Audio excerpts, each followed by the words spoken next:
Shalom everyone, I'm Nir Menusi. This week's Soul of the Parsha class is going to be recorded right here in my office. I wasn't able to give a class this week, so this is what we have for now. We are in Parashat Vayera, fourth parasha of the Torah of Genesis.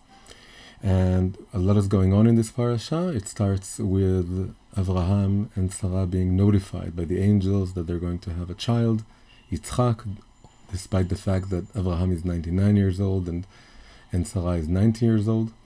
And it goes on to tell the story of the destruction of Sodom and Gomorrah, and afterwards the birth of Yitzchak, and afterwards the banishment of Hagar and Ishmael by decree of Sarah. And then finally, the final story, and that's what we want to focus on today, is the story of the binding of Isaac, the very, very dramatic story of Avraham being tried by God to sacrifice his own son, his own child. And he takes Yitzchak to the mountain of Moriah, and he prepares the altar, and he prepares everything for the sacrifice, and he's willing to let go of the only child that he has from his wife Sarah, the one who's supposed to inherit him. And he is willing to sacrifice him, but then an angel stops him and tells him, no, you should sacrifice this animal instead, a deer. So this is, of course, one of the hardest stories to understand within the Torah, and one of the most challenging emotionally and spiritually, and there are many ways to go about it. The most famous explanation, and the one that's also the easiest for the modern person to understand, is that the story of the binding of Isaac is really a story of the way that it's the Torah's way to let us know that the God of Abraham, the God of Judaism, the God of the Torah, does not want human sacrifice. That's the message of the story. The story can be seen as a kind of argument with the world of idolatry, because the idol worshippers in the ancient world, in the all archaic societies, used to have, in special moments of the year, human sacrifice. And that was the ultimate sacrifice. That was the sacrifice that proved that we are truly servants of that particular God, or nature, or whatever it was. And it could have been said by the idol worshippers, looking at the Jewish people, or the Jewish tradition, that you don't love your God as much as we love our gods, because you don't sacrifice human sacrifices. And then comes the story of the binding of Isaac, and tells those people and us, no, Abraham was willing to sacrifice his son. It's not a question of how much we love Hashem. He was willing to sacrifice him all the way, but then Hashem made it clear that he does not want human sacrifices. And then you have a kind of very, very simple and clear message that is being conveyed. And the message is that we should be able to give up everything we have, but on the other hand, the Jewish God, the God of Israel, the God that the Torah is telling us about, he does not want human sacrifices. This has to end. So this is a very basic explanation, and modern people are very accustomed to using that explanation to understand the story. But of course, it doesn't run as deep as we should hope when we study the Torah from a Kabbalistic, Hasidic, more internal, deeper perspective. And in fact, there is a very deep, very beautiful explanation that goes far deeper, and it exists within the Zohar. The book of the Zohar is, of course, the most basic, comprehensive work of Kabbalah. It's very difficult to understand itself. It's usually studied through later interpretations, but the images and the basic ideas of the Zohar are extremely fundamental. So the Zohar tells us something very, very interesting, that's what we want to explore today, about the significance of and the meaning of the story of the binding of Isaac. But we want to broaden the scope and really understand this as a whole understanding of the journey and the story and the life story and the challenges that Abraham is facing, which really the binding of Isaac is just the final step in a far longer and more significant story. So but before we can understand what the Zohar is saying, we have to have a small introduction of how the three patriarchs, Avraham, Yitzchak, and Yaakov, the three fathers of the Jewish nation, what is the deeper structure that underlies the story or the dynamic of these three generations. We can start with the question, why do we even have this whole multi-generational story of three forefathers or three patriarchs? Why wasn't it enough for Yaakov to be the first one? Yaakov could have been Abraham. It could have been just one generation. It could have been just one man that is realizing the truth of monotheism, and then is giving birth to the Jewish people, to the 12 tribes. But it didn't work that way, and it didn't take 2 generations either. It took 3. It took 3 avot, 3 fathers, and 4 mothers. That's another interesting mystery surrounding this. Why do we have to have, like in the Passover Seder, every year we sing Shlosha mi yodea, who knows the meaning of the word, of the number 3? It alludes to the 3 patriarchs, and who understands the meaning of the word, the number 4, that alludes to the 4 matriarchs. So why was it 3 generations, and why did it have 4 mothers?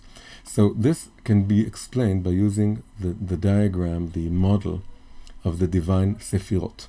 So this is just 3 out of the 10 divine Sefirot. Divine Sefirot are the divine emanations, or the sort of basic model or structure that Hashem, who is above and beyond every image and every perception, and is singular and cannot be fathomed in any way, there has to be a intermediate level between this unfathomable, ineffable divinity and the world around us, which is the world of plurality. And the intermediate level is the level of the 10 Sefirot. And this is what is referred to as the image of God. The image of God is the structure of the 10 Sefirot. Now, the 10 Sefirot are organized according to 3 vertical lines. And the 3 Sefirot that we see here in front of us, which is, it goes from right to left, because it's originally in Hebrew, and the whole dynamic is, we should see it, it's counterintuitive to English speakers, but we should read it from right to left. The first Sefirah is Chesed, the second Sefirah is Gvura, and the third Sefirah is Tiferet. It's not the first 3 Sefirot, there are more before and after it. But this is the middle trio, or the middle tier, the middle level of the Sefirot, and it encapsulates the entire dynamic of the 3 lines. And the idea is that every fundamental dynamic or process within reality has to go through these 3 basic stages. The first stage, Chesed, is about, Chesed means loving kindness or love, and it has to do with giving, with being open, with wanting to spread energy and love and light to everything around us. We have to start everything in a positive note, in an optimistic note, and so on. And then the second Gvura in this basic dynamic is Gvura. Gvura means might. It has to do with the opposite of the energy of this outward spreading energy of Chesed. It has to do with boundaries, limitations, distancing ourselves from something, not just being close to everything and loving everything. We have to take a step back and see things for what they truly are. It's a more realistic approach to reality, not an optimistic one like Chesed. But both of these Sefirot are unbalanced. They go to one extreme, then to the other extreme. This whole process is really a dialectic. It's like Chesed is like a thesis, and Gvura is like an antithesis. And then we need to get to the third Sefirah, which is called Tiferet. Tiferet means beauty or harmony, and it's a harmonious combination of the 2 first Sefirot. The middle line, right? Chesed refers to the right line, the right hand axis of the Sefirot, and Gvura is the left hand axis of the Sefirot, and then Tiferet, harmony, is the middle axis of the Sefirot. And this axis combines the 3. Now we can see, of course, the names of the 3 patriarchs here, and the reason is that the 3 patriarchs have been the embodiment of these 3 basic modes of energy, or modes of divine revelation. Avraham, the first patriarch, was all about Chesed. Why? He is most known for his hospitality. He would open his tent in all directions. He would bring in guests. He would also convert, him and his wife would convert people to the monotheistic faith. So he was all about loving and giving. He would travel wherever he went. Especially he says that he would travel the land of Israel, and the direction was primarily south. He went to the Negev, to the south of Israel. South signifies the right-hand side of the Sefirot. So south signifies Chesed. So just the fact that he was moving and traveling all the time is a reflection of his tendency or his inner movement to be constantly giving and flowing out of himself, so to speak. It's also, he's likened to water. He's a sort of watery figure. Water flows and wraps itself around us and accepts us for who we are and loves us and so on and calms us down. Yitzchak, his son, the second patriarch, is the very opposite of him. He symbolizes Gevurah. Gevurah, might. Very unlike his father, Yitzchak never left the land of Israel. He grew up, he was born here, and he grew up in the land of Israel, and he stayed here all of his life. Even when Abraham was looking for a wife for Yitzchak, he didn't let Yitzchak leave the country. He sent his slave to another country to bring his wife to him. He would stay put. The main thing that we know that he did was to dig wells. The image of digging wells means you stay in one place and you go deeper and deeper and you dig. That requires gevurah. You have boundaries. You don't come out of your boundaries. You work within those boundaries. So, and Yitzchak was also the only patriarch to only have one wife. He was monotheistic. He was loyal to one country. He was loyal to one wife. All this has to do with gevurah. Also, when his faith is described, the way he understood God, then God for him was called Pachad Yitzchak, the fear of Yitzchak. Gevurah approaches faith and service of Hashem not through love, but through fear or awe. So fear has to do with Gevurah. It's love and fear. Chesed and Gevurah are also they symbolize love and fear. Finally, Yaakov, that's why we need to have three patriarchs. The third patriarch, the third father, Yaakov, grandson to Abraham, is really a combination of his grandfather and his father. He was able to be in the middle, to embody the middle axis, or in this case, the middle Sefirah of Tiferet.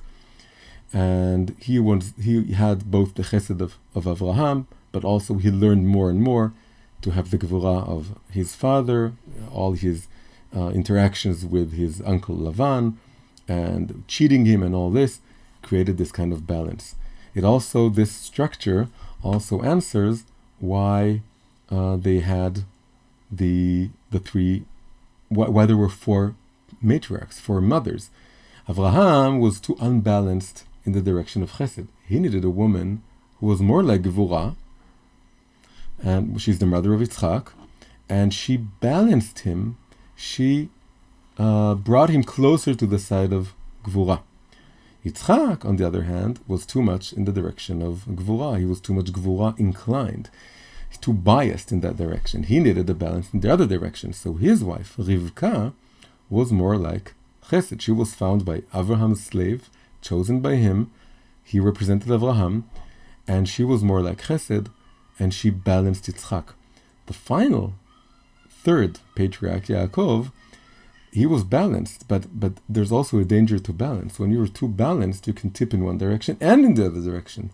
So he needed two wives to balance him, one to protect him from not going too much in the direction of Chesed, and the other one not too much in the direction of Gvurah. Maybe we'll talk about this later on. It's not really the topic for today. What we wanted to do with this is to just show that we have these three Sefirot, and Avraham is the epitome or the embodiment of Chesed.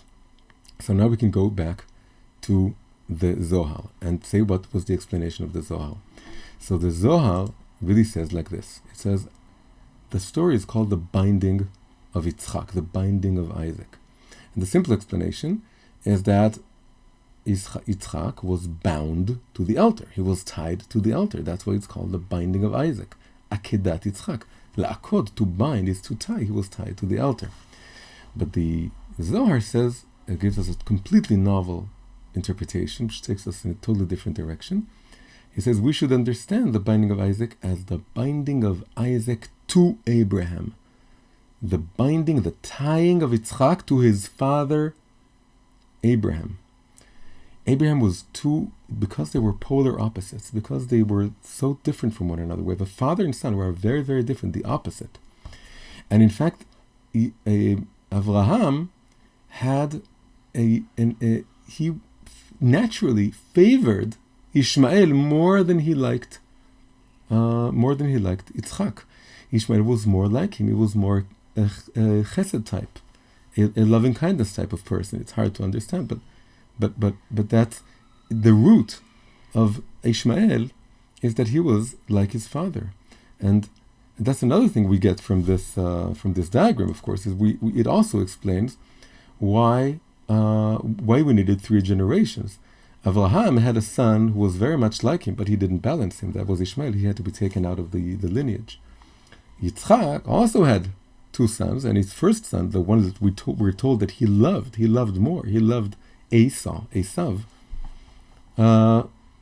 Why? Because Esau was a figure of Gvura, like his father. His father liked him because he was like him. So he also had to be taken out of the lineage. Only Yaakov was balanced. All of his 12 children could become the tribes of the people of Israel without any one of them being pushed away, because he was embodying the middle axis. So the Zohar says that the binding of Isaac is really the binding of Isaac to Avraham. Avraham needed to incorporate within his personality, within his psyche, he needed to incorporate a measure of gvura, a measure of might. He was too much. Before we go to the next step, which is we can do. So we just said we had 3 generations. One of them did the first step; he was chesed. The second one added gvura, and the third one added tiferet. But it's not enough. We also need something called inter-inclusion.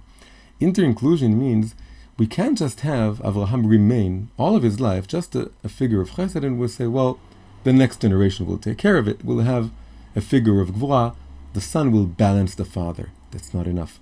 There needs to be an inner balance within Avraham, within every one of us, where this also goes for all of us. We can say, well, I have some things that I'm strong at, and I'm not so strong in some other traits, but maybe my kids will balance me. The next generation, they will have what I don't have, and I give them what I don't have, and I'll try to give them. I'll try to have them gain it from some other direction. Like I'll get them a teacher to teach them things that I wasn't able to do, and over the generations, a balance will take place, will come about. And that's a good way of thinking. That's what happened with the 3 generations, but it's not enough, because we also need to create, as much as we can, a balance within us. If we know that there's a property that we haven't properly developed, that we're lacking, that we're not strong in that side, it's not our strong suit, but we need to make that suit. We need to have somehow acquire at least a little bit of it. So the 3-generation dialectic process is not enough. There has to be a balance within Avraham. So the purpose of the binding of Yitzchak was really twofold. The Avraham had to be tied to Yitzchak, and Yitzchak had to be tied to Avraham.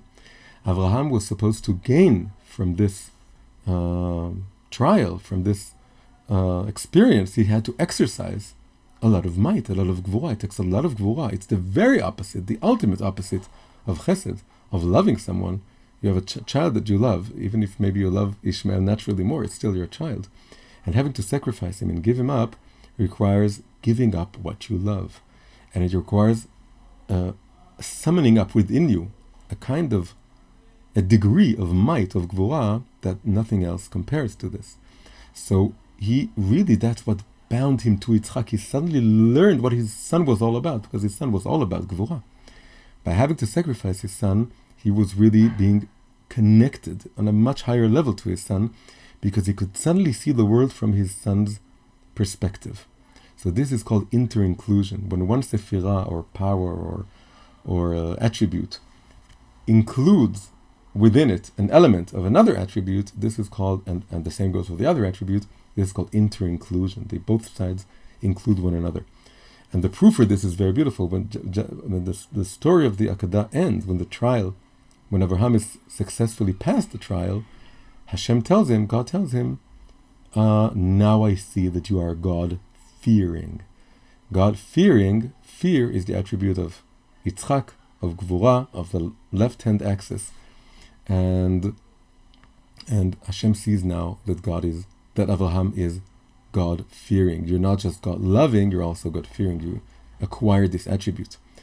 And it's also explained, our topic today is really Avraham, but we'll just say this, that Yitzchak, it was the same thing for him. The binding of Yitzchak was the binding of both of them, the father and son, to one another. He was a figure of Gvura. But in that moment, when he realized that he was about to be sacrificed, when he saw that there's no lamb, and it's only the altar, and he's the one to be sacrificed, it is described that he willingly put himself on the altar, and he even put his throat willingly, opened it, exposed it so he can be sacrificed. This is very hard to imagine all this, but the point of this is that he demonstrated a very high degree of love for God. It was not his nature. So he suddenly realized this is the moment he has to give his life up, and he says, well, really, I really love God so much, I'm willing to do this. So he suddenly saw the world from his father's perspective. He was able to demonstrate love. Okay, so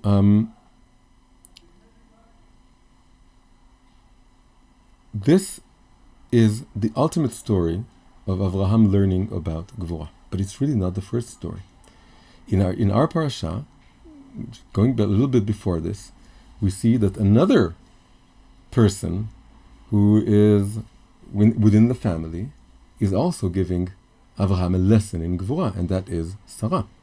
When Sarah tells him that he needs to banish Hagar and Ishmael, because Sarah is really the higher prophet. Her level of prophecy is higher than Avraham's prophecy. This is very established in Chazal, in the Jewish sages. So she realizes that Hagar and Ishmael have to be banished from the household, that Yitzchak cannot be raised properly with Ishmael present. And at this point, Avraham loves Ishmael. And also, as we'll see, he also has some love for Hagar also. And when she tells him, Sarah, that he has to banish them, it's another exercise, or another trial of learning what it means to have Gvura, because he wants to love everyone. He wants to love Ishmael. He wants everyone to be at peace. He wants them to grow up together in the household. And she tells him, no, you have to banish them. And Hashem reveals himself to Avraham and tells him, Kol asher tamar lecha Sarah shma bekola. Everything Sarah tells you, heed her voice. Listen to what she tells you. So we have at least two episodes within this parasha of two people outside of Avraham. And who are these two people? It's his wife and his son. It's not just two people. It's his wife and his son giving him very important lessons in Gvura. So when we look at this, we can say, so we started with the Zohar, who tells us the binding of Isaac is the binding of Isaac to Avraham. They had to be bound together. But now we realize we go one step before that, it's also Sarah. And that brings to mind the very famous notion that Avraham had 10 trials. Avraham had a very hard life. He was a symbol of chesed and a symbol of love, and he lived a long life. And he was the first monotheist. But being the first monotheist also means you have to go through a lot of trials. And so now we're come up with a new idea. Maybe all of these trials, all of the 10 trials, are episodes, gradual episodes, a gradual journey in which Avraham, the character of Chesed, acquires Gvura.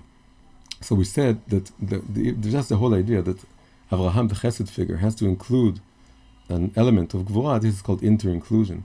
Now we're going to another third level, a third degree or order of inter-inclusion, right? We have all the Sfirot, all the different powers. Avraham is the embodiment of Chesed.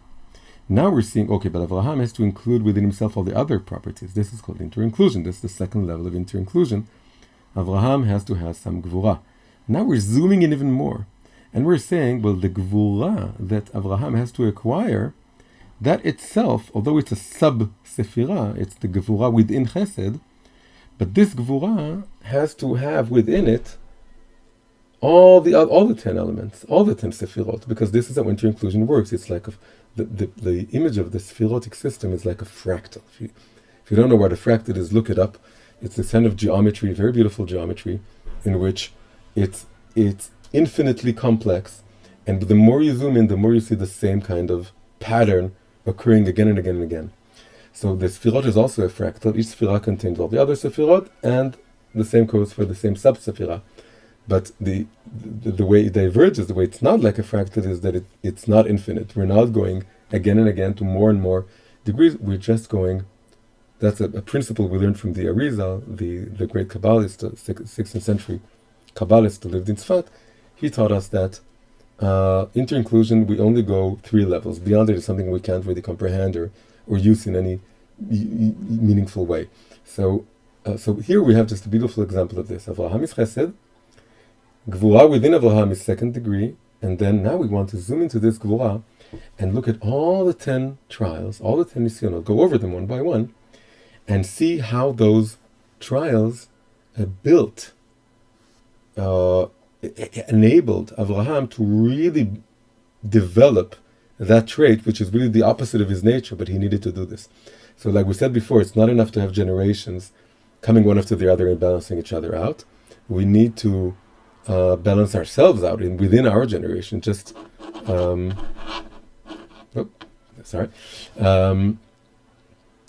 And now we're learning that we have to do this. It's not just one tiny step or one thing. It could be 10 steps or a long journey or a lifelong journey just to acquire the trait that's opposite to our natural makeup, our natural character. So the next question is, what are the 10 trials? So it's not a simple question. And just to show you, this is a website called Hamichlol. It's a Hebrew website. It's like a Jewish Wikipedia. And so if you know Hebrew, you can understand a little bit what's going on here. If you don't, I'll just describe it. What we're having here is a list of more than 10, because there are actually 5 shitot, 5 methods or 5 approaches, 5 interpretations of what the 10 trials actually were. We know that he had 10 trials because it says so in Pirkei Avot, the Ethics of the Fathers, a very famous tractate from the Mishnah, the most fundamental Derech Eretz, or ethical tractate of the Mishnah. And so we know he had 10, but they're not detailed, they're not listed. So there are actually 10 systems, Pirkei de Rabbi Eliezer, Avot de Rabbi Natan, Rambam Maimonides, Rabbeinu Yonah, and Rabbi Yovadah de Bar Tenura. And you can go over the list. That could be a whole shiur or a whole class in and of itself. But we're going to focus on what is here, the middle column, the Rambam, Maimonides, his Shita. Why? Because as far as I can tell, it's his list, Davka, that is the most beautifully, it's the one that the most beautifully corresponds with the 10 Sefirot. So we want to see, like I said, zooming into Gevurah within the Chesed of Avraham, want to look at the whole portrait of this kind of Gevurah, all the trials Avraham had to go through. It's the Rambam, although the Rambam was not a Kabbalist, and as far as we know, he wasn't exposed to Kabbalah, it wasn't revealed, the Zohar wasn't revealed in his generation. But we also know that his structures are sometimes the most is called in Hebrew mechuvanim. They're the most, they can be aligned the most beautifully with Kabbalistic structures. So that's what we want to explore. So we're going to go here, and now we have this list that we're going to study. This is what we want to dedicate the rest of the shiur to. We want to go over each of these Sefirot. This is the complete Sephirotic systems, the 10 Sefirot. Here corresponded to the 10 trials of Avraham as listed by the Rambam. This is the Rambam's Shita, the Rambam's interpretation. But like I said, it's the one that the most easily and beautifully corresponds to the 10 Sefirot. So we're going to go from the bottom up. Right? The Sephirotic system can be read from the top down, and then the first would be Keter, which means crown. Second Sphira would be Chokhmah, which means wisdom. Third Sphira is Binah. Again, we're going top down and right to left. Then we have chesed, loving kindness, gvura or might, tiferet or beauty or harmony. Netzach means victory or eternity. Hod means several things. It means thanksgiving, acknowledging something, being grateful. Yesod means foundation, and Malchut means kingdom or kingship. These are the 10 Sefirot.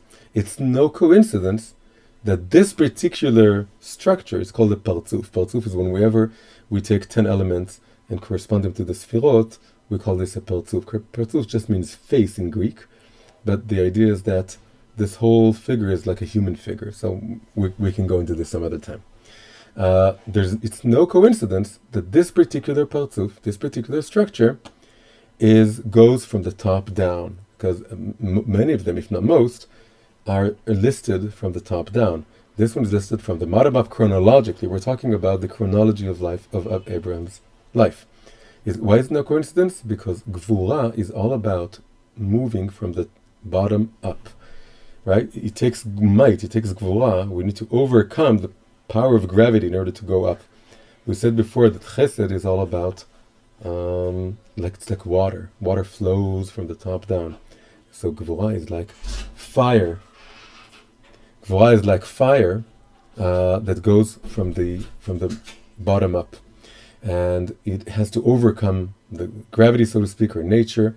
And in fact, when the Zohar describes the inter-inclusion, the binding of Isaac to Abraham, it says that the water of Abraham had to be inter-included with the fire of Isaac.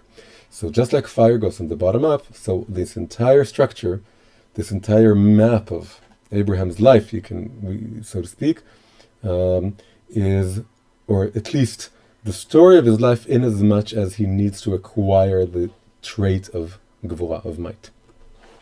So now we're going to go over them briefly and just see how beautifully it aligns, and also it will give us a new look at the story of the 10 trials, again according to the interpretation of the Rambam, Maimonides. So the first one, going from the top down, is Malchut. Malchut, like I said, means kingdom or kingship.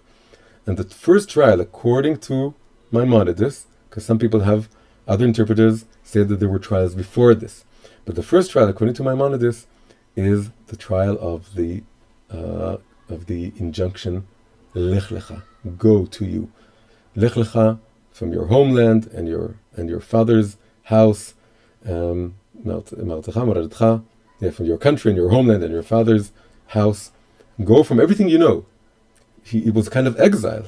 So he went to the land of Canaan, which is the land of Israel. It's the opposite of exile, but it's an exile compared to where he came from. He had to leave everything that he knows and leave. Why does it have to be with Malchut? Because Malchut is a very basic sphere. It has to do with earth, with this reality, with overcoming this reality and seeing that there's something above it. And also Malchut includes within the word Malchut, includes within it the word Lech. Lech Lecha, go to you, walking. The king needs to lead the other people. This is called Leholich. It comes from the same root, same verb as to go, to walk, to have others walk behind you, to lead them. This is Malchut. So Malchut is, and also Malchut is about accepting the yoke of heaven. The yoke of heaven is called the yoke of the kingdom of heaven. It's realizing there's a king above me. He's telling me what to do. So the first Nisayon, it's very beautiful. The first Nisayon is walking away from what I know, looking upward, seeing that there's a king above me. This is Malchut. Second trial. Second trial is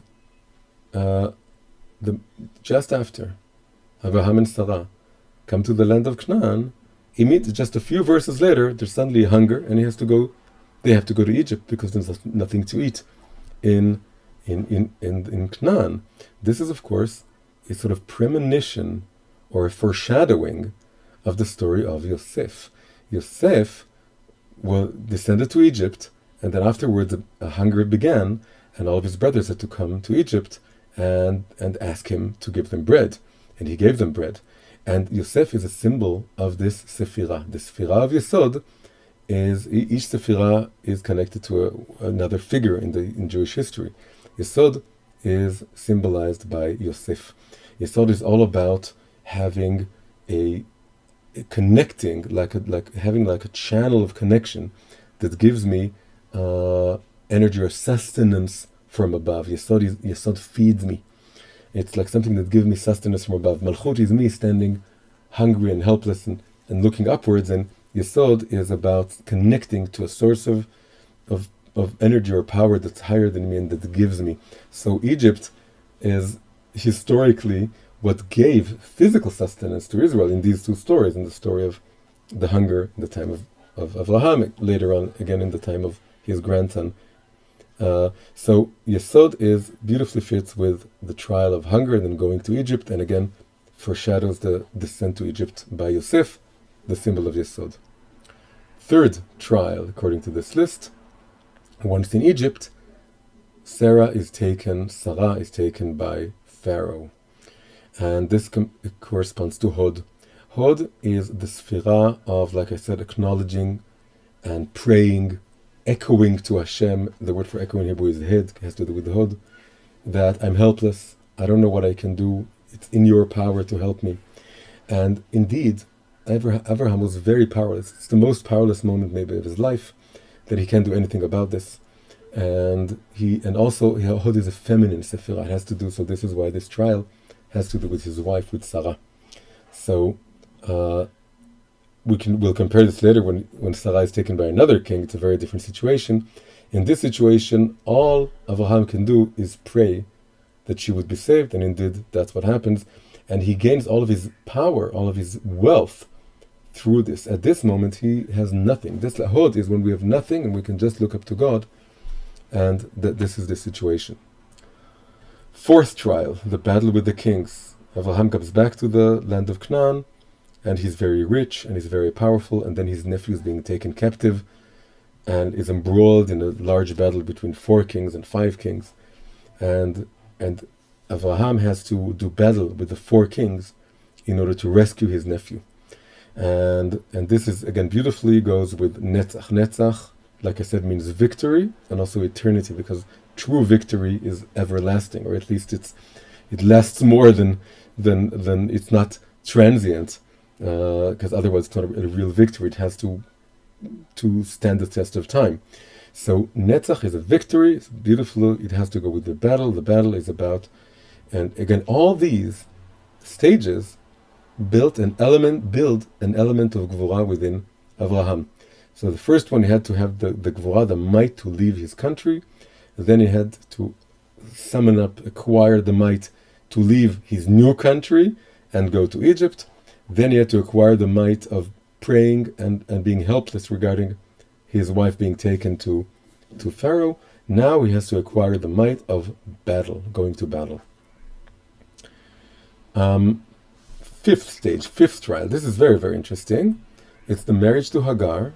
Sarah has no children. She asks Abraham to take her maidservant, and the child that would come out of them would be considered Sarah's child.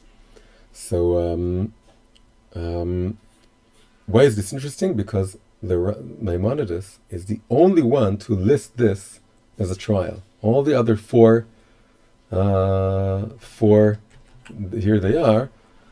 This is the one here, Nisuin with Hagar, the marriage to Hagar. Only the Rambam considers this. It's the 5th stage, but the other 4 interpreters don't even see this as a trial. They say it's no big trial. It's but it's beautiful that the Rambam absolutely is original. That he thinks this. He thinks he's not just monotheistic. He's also monogamous, like his son Yitzchak is going to be all of his life. He wanted to be monogamous, and it was a big nisayon for him. He had to have a lot of gvura, a lot of might, to be with another woman. It wasn't easy for him. He was a trial that he had to go. And why is it tiferet? There's a very beautiful verse which says, "Ketiferet Adam lashevet bayit." The harmony or beauty of a man is to be at home, and home symbolizes the wife. This is, again, a very basic sort of symbol, that the home is a symbol of the wife. Ishto zo beito, it says in the Gemara, or in the Mishnah. So, Ketiferet Adam lashevet bayit means that this was a trial compared to his inclination to be at home just with his one wife and have no one else interfere. It's the beauty and harmony, to be just him and his wife. It's a perfect balance. And if someone else is coming into this picture, that's a trial, that's a nisayon that touches this place of harmony, of domestic harmony. Sixth stage, this is the gvura within gvura, the might within might. This is the inner kernel of gvura, the might within might. This is gvura itself. What is gvura itself? What is the trial that is all about? Very simply, just having gvura. It takes a lot of gvura, is to circumcise yourself. Just to circumcise yourself when you're 99 years old. It's not one else, not the netzach of gvura, or the hood of gvura, the yesod of gvura. That's just plain gvura. You have to circumcise yourself, and so that's very, very simple. That this is circumcision corresponds to gvura. Next one, chesed.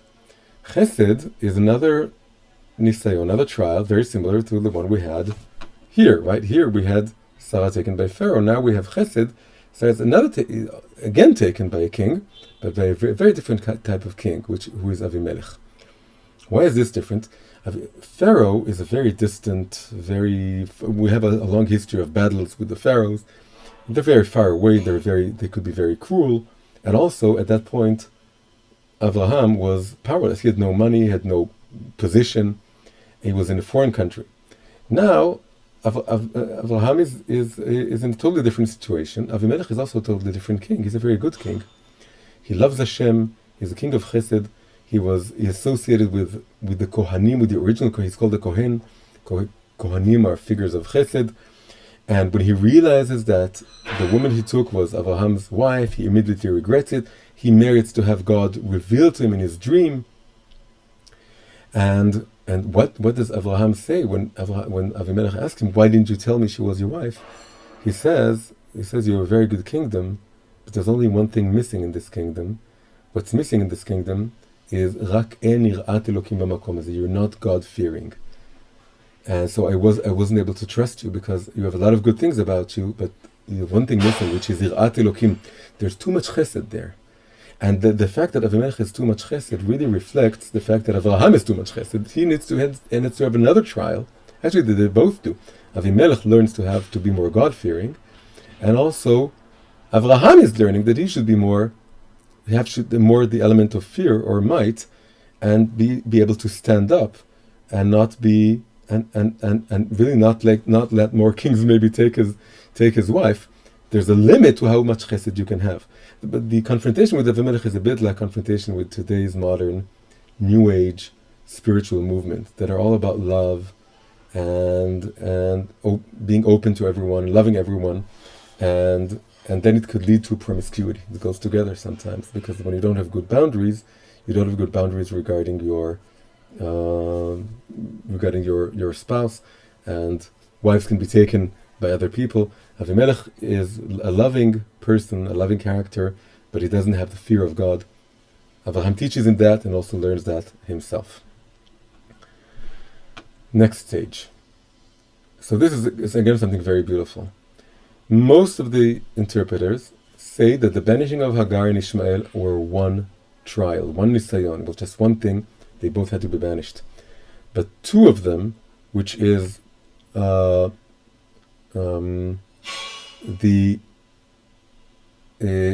Avod de Rabbi Natan and Maimonides, split them into two different trials. The banishing of Hagar is one thing, and the banishing of Ishmael is another thing. So the banishing of Hagar goes really interesting with the fact that the Rambam chose to put the marriage to Hagar as a trial. So first, something very interesting is happening here. When he had to marry Hagar for the first time, that was a big trial. He didn't want her. He didn't love her. He only loved Sarah. Sometime later, he now loves Hagar to some degree. And now banishing her is also a trial for him. He got used to her, more than used to her, we don't know. But now banishing her becomes a trial. Now she's part of the family. A trial in and of itself, not just banishing his son Ishmael, but also Hagar. Very interesting. So Hagar is the mother of his child. Binah is called the mother Sephirah. It corresponds to the archetype of the mother. Binah is, again, a feminine Sephirah, and it has to do with banishing the mother of his child, and he also learns this from the mother of his new child, from Sarah. It's the two mothers, one against the other, so that goes along beautifully with Binah. Chokhmah is the father archetype. Binah is the mother, Chokhmah is the father. Chokhmah and Binah are two types of intellects, wisdom and understanding, but wisdom is considered masculine in nature, has to do with the father image or figure, and Binah is feminine in nature. So Chokhmah touches upon Abraham's paternal feelings towards his son. So his trial here, he has to acquire another step, another level of Gvura regarding his fatherhood. His fatherhood is put to the test. Right? Can you banish your son although you love him? And of course the same goes for Binah. Binah was listening to his wife. That's the first thing that she told me. She told him, Garesh ha'ama zot ve'edna, banish this maidservant and her son. That was the order. He had to withstand the trial of listening to his wife. Everything Sarah tells you, heed her voice. So these two sefirot are what Sarah tells him to do. And then finally we get to the final trial. The final trial is the ultimate one. It's the only one that's actually called a trial in the verses. It says Elohim tried Abraham. He put him to a trial. The other ones, it's all interpretations. This is the only one that everyone agrees it was a trial, because they don't have to argue about this, because it says explicitly that it was a trial. And here the trial is that he has to sacrifice, or be willing to sacrifice, his own son. And this touches upon the root of his being. This caps off all the trials. This brings him, now I know. God says in the end of this story that you are God, that you are truly God-fearing. Why? Because you passed all the 10 trials. One of the interpreters thinks it's the one before last, but he's the exception to the rule. Most of the Mefarshim thinks this is the final, ultimate, last trial, and it's the one in which now we know that he has completed all of his trials, and so the story of Yitzchak touches somehow the root of Keter is a crown. It's above our intellect, above our head. It has to do with our superconscious. So now, this is, I think, beautiful in and of itself, just to look at all these 10 trials and in the way the Rambam listed them and correspond them, and just this whole idea, and it of course teaches also something about our own lives. We have to go through a lot of things in our lives, and one trial, another trial. It all has to do with building within us, with being able to acquire a trait that's not natural to us, that is the opposite of who we are, but we need it for our completion. But we also have something else, and this is what we're going to finish up with, is that we also have something very beautiful regarding the final 3, just these 3. We can maybe zoom into them and just focus on them for a second. Maybe even remove all the others. Let's put them out of the way, and just take a look at these 3, right? Yeah, right here. The uppermost 3 sefirot are in some ways the most fundamental, the most meaningful. They're, so to speak, the parent sefirot of all the 3 axes of the sephirotic system. So also they correspond to the level of the intellect. The level of the intellect is the head. The head governs the body. The head tells the body what to do. The head is more important to the body than the body. We can lose an organ from the body and we're still ourselves. If we lose anything in our brain, we're not ourselves anymore. The brain, the mochin, the uppermost 3 sefirot, they are really who we are, fundamentally. So the beautiful thing that we have here is that these 3 sefirot, right? All the other trials have to do with leaving your country, with going to Egypt, with fighting a battle, with knowing having knowledge, carnal knowledge with maidservant. But these three have to do with the people closest to Avraham. The first two are his wife. It comes from his wife, banishing these other two people. His wife gives him, Avraham, he's conscious, she challenges him on the level of his belief system, of his understanding of things, of his intellect, of everything that he knows or understands to be real or true. She changes, completely flips turns his head around, and changes everything, the way he thinks about everything, with this heed her voice command that Hashem tells him. Everything that Sarah, maybe this is also why Hashem tells him everything that Sarah tells you, because really, according to this Terush, this interpretation, it's two different trials. So everything she tells you, both Hagar and Ishmael. So Sarah reconfigures Abraham's perception of how things are. And there's a beautiful story that illustrates this. There's a story in the Gemara about Rabbi Ben-Na was given the job of going over every burial cave in the land of Israel and then mapping it out on the surface so that the Kohanim, the priests, would know not to go over this because they're not allowed to go over something that's impure. And he went over every cave, and then he got to the Me'arat HaMachpelah, the cave in Hebron where all the patriarchs are buried. And he came in there and he found Avraham and Sarah. They were sitting there, and Avraham was putting his head. That's how the story goes. It's their ghosts, so to speak, their spirits in their burial cave. And Avraham put his head in Sarah's lap, and Sarah would go over his hair, and it doesn't say what she did, but it appears like she was taking out lice. It's a very weird image, but it's a very deep image, because the image here is that Avraham is a lot of chesed, a lot of goodwill, and the goodwill is the hair.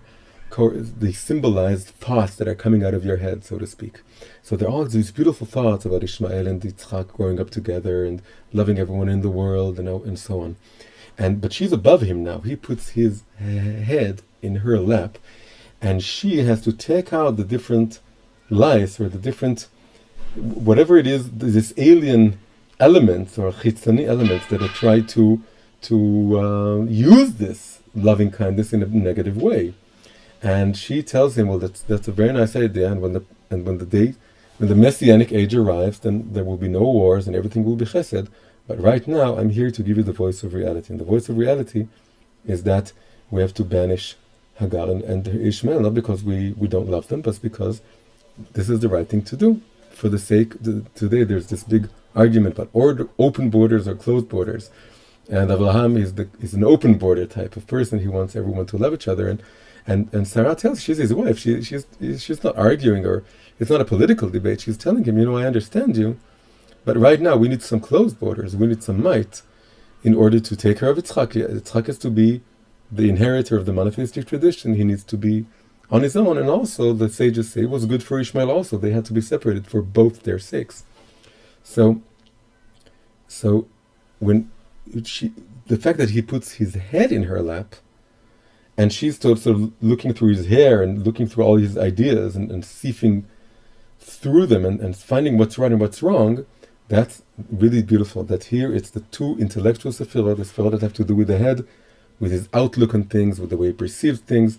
She needs to rectify it. So we learn from this that our spouse rectifies, challenges us on the level of everything we believe or understand or know to be true.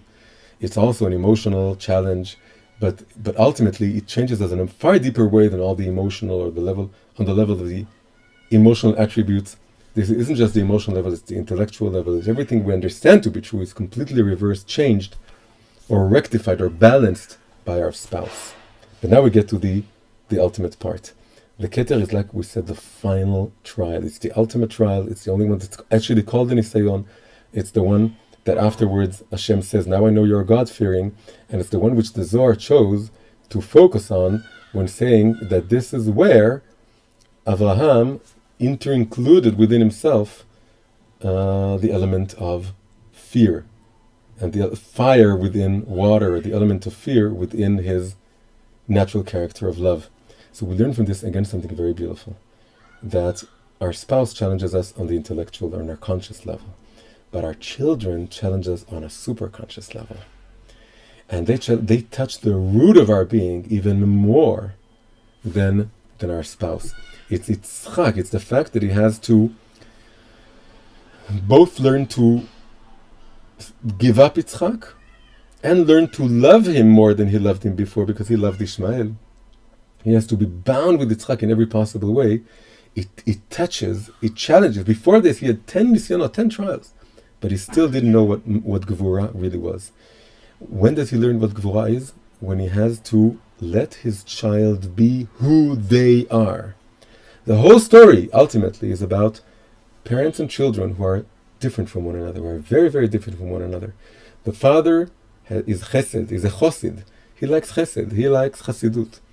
And his son, his child, is a different sort of person, at least for the time being. He's a character of gevurah, of might, of judgment, different type. And it doesn't even matter. It could be that the father is a misnagid, and the misnagid is the anti-chosid, the one who likes gevurah, and the child is the one who's we can talk endlessly about what's right and what's wrong, but ultimately, there's a moment that the parent has to let the child be who they are. And the moment that Avraham is able to let Yitzchak be, okay, you be Gevurah, that's how we interpret the giving up of Isaac. The pshat is, the simple reading is that he needs to sacrifice him. But metaphorically, sacrificing your child is letting him be who they are, just letting him, not holding on to them, and forcing them to be like who we are. And the moment he's able to say, well, I'm a person of chesed, and I like persons who are also persons of chesed, because they're like me. But Yitzchak is a different destiny, a different personality. He's a person, he's a gvura type, he's a might type. And when he's able to let it go, that requires him to acquire might. He needs to acquire the property of gvura, of might, in order to let his son be this character of might. And then this act of separation is, in and of itself, it's also an act of connection. Because when you're able to let the child go and be who they are, you have the space to look at them from a distance and see them not through the prism or the filter of what you want them to be and what you expect them to be, able to let them go. And then you're able to see them for who they are, and you're also able to see the world through their eyes, from their perspective. This is why the giving up of Yitzchak is also the binding of Yitzchak to Avraham. The giving up of letting this figure be a figure of gvura, a figure of might, is also Avraham, including within himself the property of gvura. This touches Avraham in his innermost being, even more than the trials of Sarah. The trials of Sarah were very close to this. They're very high up there, and she challenged his intellect, and he had to put his head in her lap, so to speak, and listen to everything she tells him, heed her voice. Everything Sarah tells you, he'll heed her voice. But the ultimate challenge did not come from Sarah, although some interpreters say she was behind the whole thing, like her spirit was hovering in the background of the Akedat Yitzchak. But ultimately it was Avraham versus Yitzchak, vis-a-vis his son Yitzchak, letting him go, letting him be the figure of Gvurah that he needs to be, and thereby acquiring exactly that same property. Giving him up and then reconnecting with him in a much, much better, much more rectified way. And it's really a lesson for all of us that our spouses challenge us on the conscious levels, but our children, they confront us with the root of our being, with the soul root of our being, and with the fact, and when that's where we're able to really be completed. Our children complete us in a very, very meaningful way through the trials that we're facing when we're raising them. The challenges that we're facing when raising our children are the ones that really complete us and bring us back to our soul written and bring us back to who we are and who we should be. So that is our class for today, Parashat Vayera, and I hope you enjoy this, and I'll see you next week for Parashat Chayei Sarah. If you like this video, please consider liking it and subscribing to the channel. Also click the bell button, because that lets you know about new videos that come out. And I hope to see you next time.